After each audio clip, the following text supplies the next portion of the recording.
y empiece todo a ejecutarse armónicamente, porque en buena parte del plan no tenemos control del tiempo, no tenemos control de las circunstancias, y entonces estamos obligados a esperar, no esperar pasivamente, voy a explicar después más concretamente qué significa aquí la palabra esperar, a esperar que maduren las acciones que nosotros mismos estamos realizando como acciones intermedias, como movimientos tácticos, que están intentando construir las situaciones propicias, hasta que esa situación propicia, a juicio del conductor o del equipo conductor, ya existen. Ese es el momento de la acción. Pero eso es muy difícil de simular mecánicamente, ¿no? Entonces,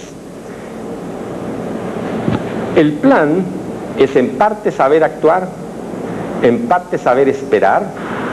En consecuencia, la simulación estratégica del plan en la interacción con nuestros oponentes, en alguna forma va a tener que dar cuenta de aquellos aspectos del plan que están más bajo nuestro control y donde existe una eficacia de la acción casi a nuestra voluntad, de aquellos otros aspectos del plan donde nosotros tenemos que ser eficaces en la acción, pero la eficacia de la acción depende de que ella sea viable en una situación que no depende de nosotros solamente que se produzca, y depende de muchos otros factores que a veces no podemos enumerar.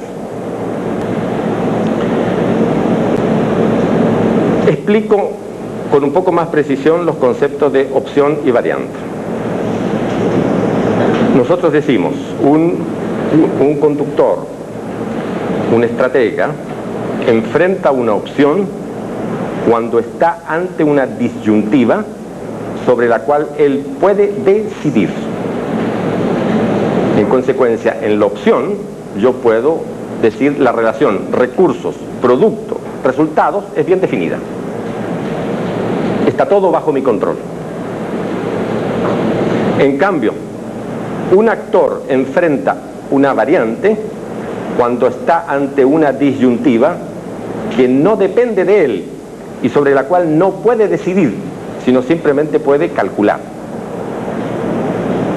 Por ejemplo, yo estoy frente a una opción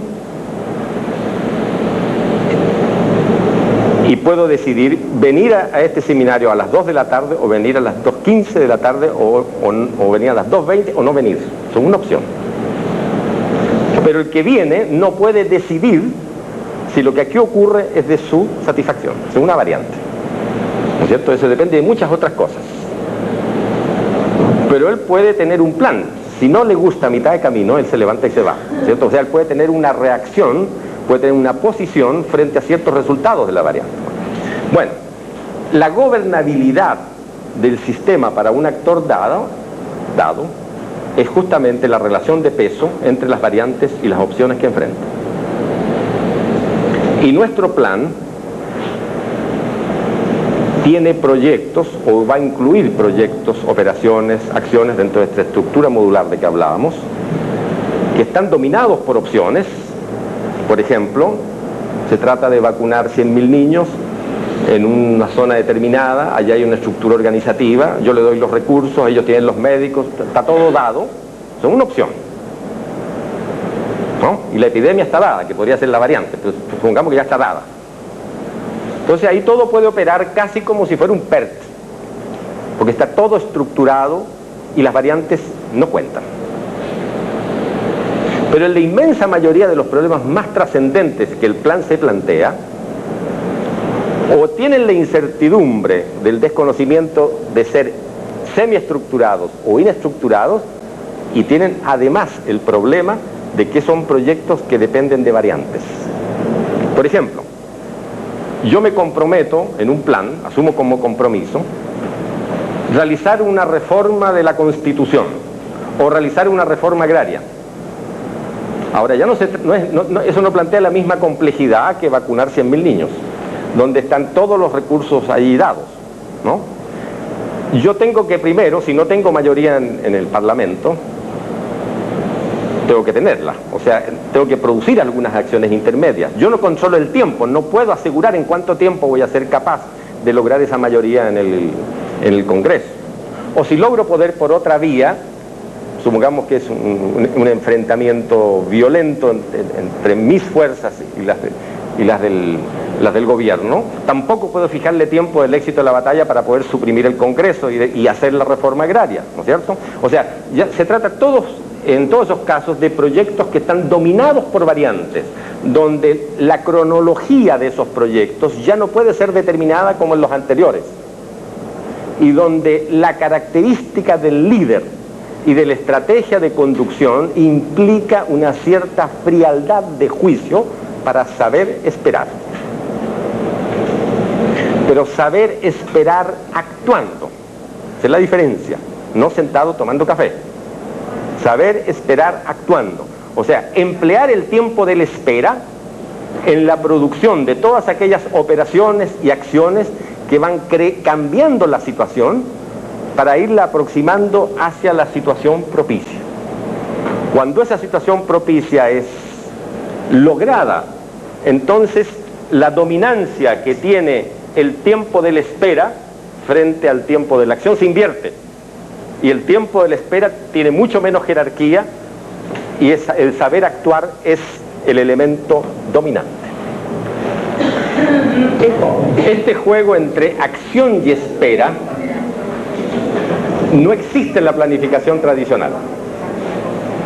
En la planificación tradicional aparece como si todo el hacer del plan tuviera un mismo tiempo, como si todo el plan dependiera de opciones, como si no existieran variantes, ¿no? De manera que no es extraño, en consecuencia, de que esos planes rígidos choquen completamente con la realidad y se desfasen completamente en el tiempo, porque no hacen la distinción elemental entre problemas estructurados, inestructurados, semiestructurados, ni entre proyectos dominados por opciones y proyectos dominados por variantes. Eso es lo que nos lleva a este cuadro que está acá, que yo creo que es importante para entender todo lo que vamos a discutir inmediatamente después en términos de estrategia. Si aquí colocamos el grado de estructuración de los problemas, y acá colocamos estas dos variables de un proyecto dominado por opciones y dominado por variantes, nosotros nos encontramos con este extremo que no es nada extraño en la práctica social, sobre todo en la práctica política, donde trabajamos con problemas inestructurados y dominados por variantes. O sea, problemas donde nosotros estamos fuera del control del tiempo, las circunstancias tienen que cambiar para que realmente yo pueda producir esos proyectos, pero son proyectos sobre los cuales yo no sé muy bien su impacto, porque conozco muy poco sobre cómo es ese proceso. De manera que su impacto es probabilístico, a veces mucho más incierto que lo meramente probabilístico, pero tampoco puedo llegar y ejecutarlos como quien aprieta un botón, sino que tengo que ser capaz de articular estratégicamente este tiempo de actuar, tiempo de esperar, ¿no? Este es el extremo de lo que es realmente estratégico en la conducción. El otro extremo es el PERT, que también se da en algunos casos en la planificación. O sea, aquellos problemas bien estructurados que son enfrentados con proyectos donde todas las variables están bajo mi control, o sea, están dominados por opciones. Entonces, simplemente aquí el conductor da una orden de que se hagan y los puede controlar con toda exactitud en términos de un PERT. Pero entre esos dos extremos están todas las otras posiciones intermedias que marcan matices diferenciados en este problema de pensar el plan en acción para simular el proceso estratégico.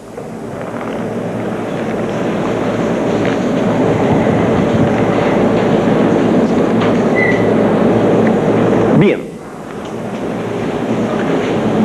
el momento estratégico, decíamos nosotros, se refiere a la articulación dialéctica entre el debe ser y el puede ser.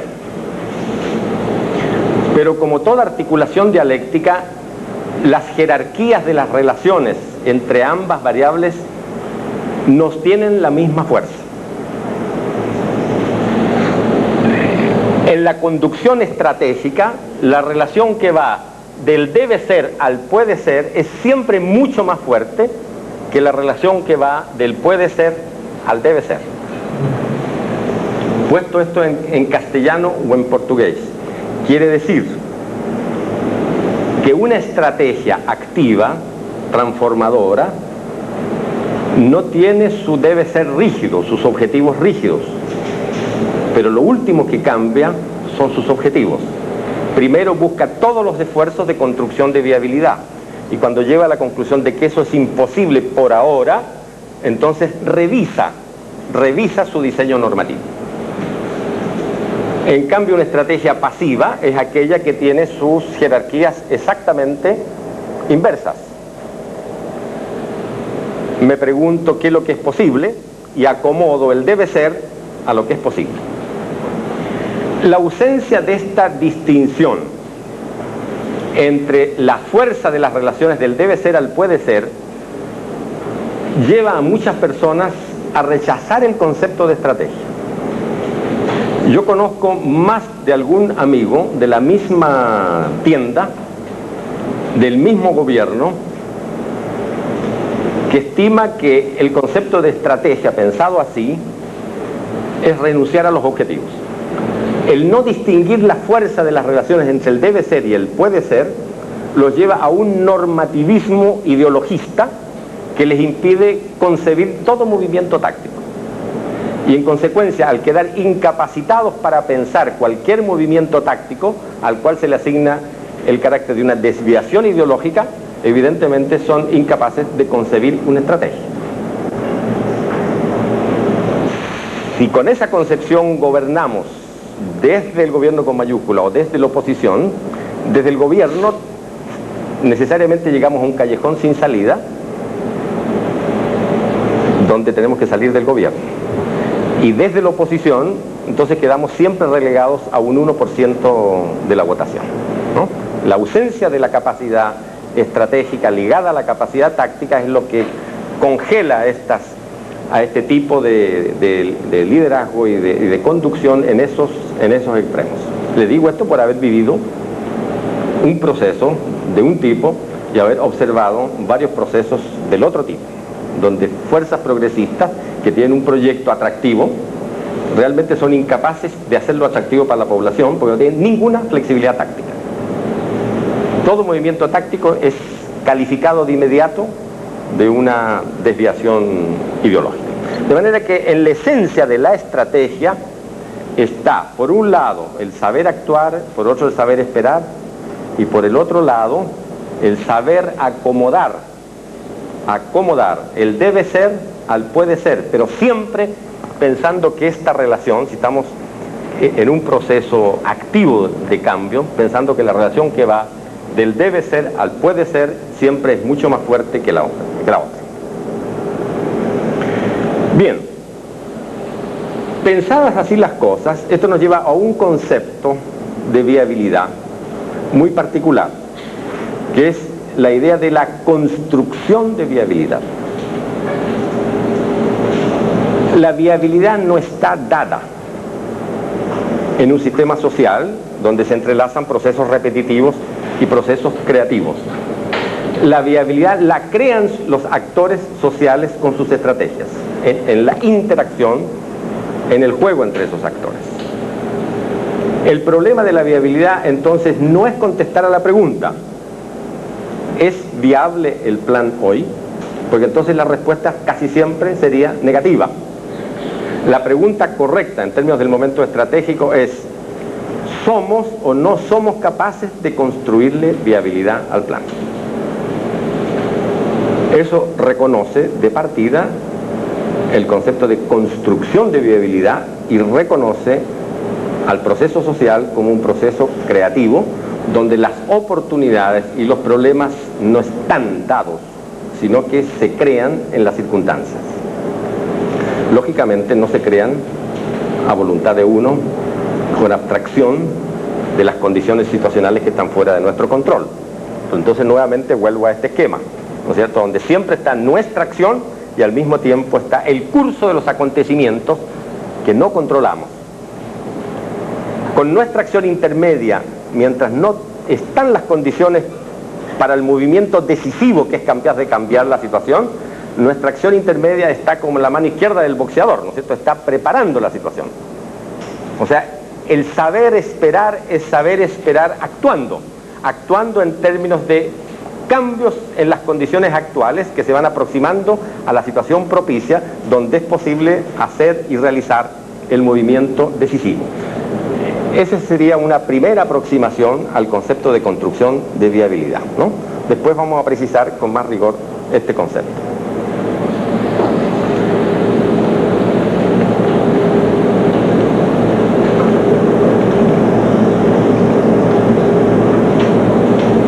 Detrás del concepto de viabilidad, de construcción de viabilidad, está ciertamente un recurso escaso que es dominante, que es el concepto de poder. Como más adelante vamos a usar asiduamente este concepto, quiero precisar en qué sentido y con qué definición nosotros usamos la palabra poder para hacer la simulación. Simulación que no es un método, es una forma de pensar el proceso. Recordemos que siempre este momento es el más inestructurado y el menos formalizado. Nosotros ubicamos el concepto de poder como una capacidad genoestructural de las clases sociales, como una potencialidad,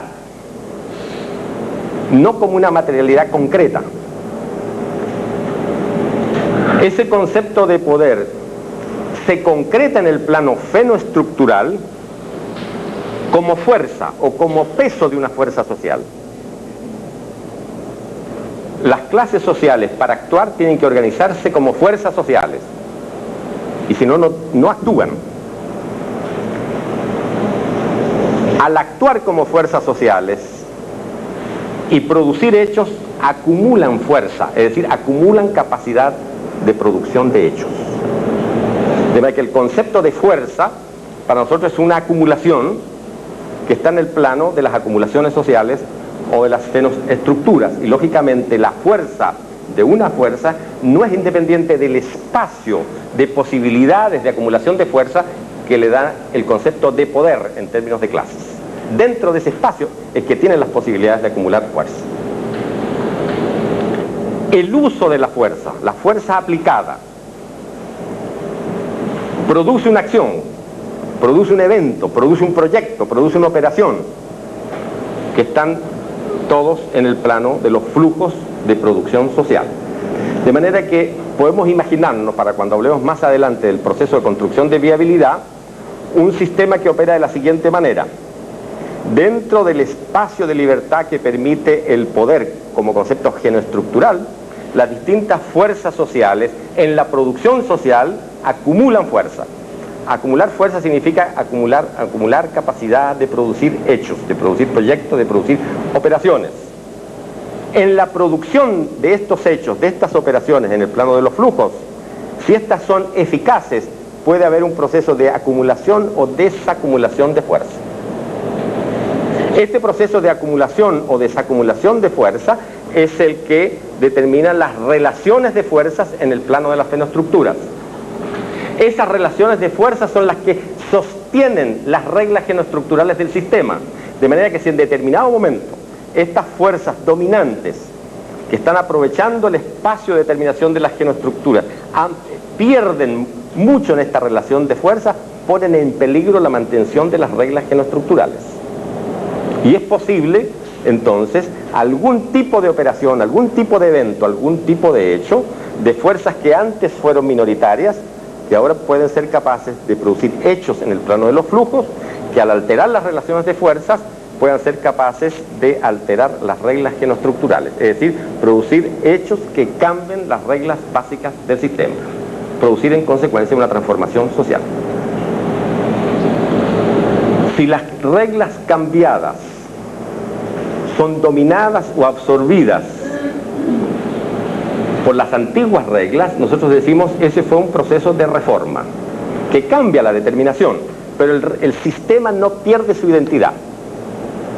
En cambio, si los eventos producidos por estas fuerzas son de tal naturaleza al genoestructurarse que las nuevas reglas son dominantes y las viejas permanecen en el sistema como un residuo dominado y articulado por las nuevas, nosotros decimos el sistema fue transformado o la situación fue transformada. Y estamos frente a un proceso de transformación social.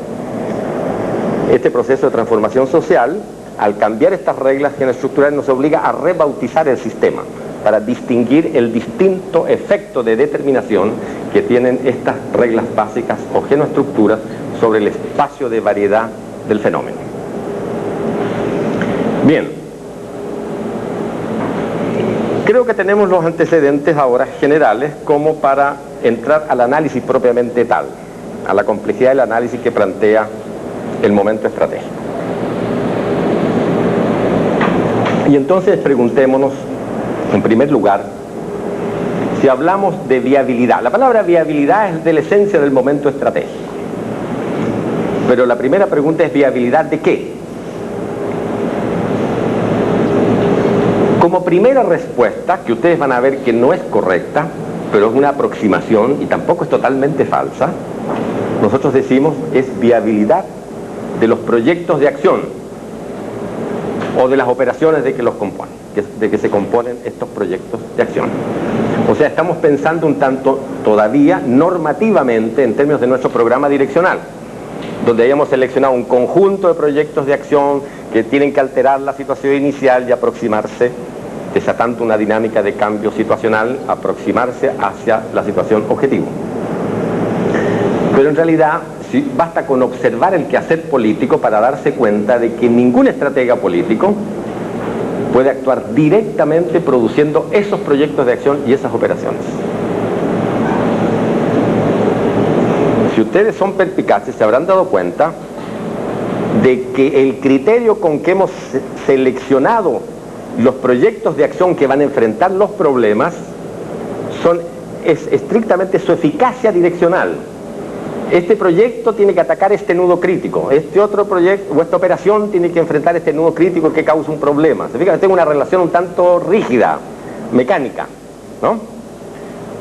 Eso es necesario, porque el problema tiene que ser alterado para que se produzca el proceso de intercambio de problemas. Pero en la práctica política eso no se puede hacer así.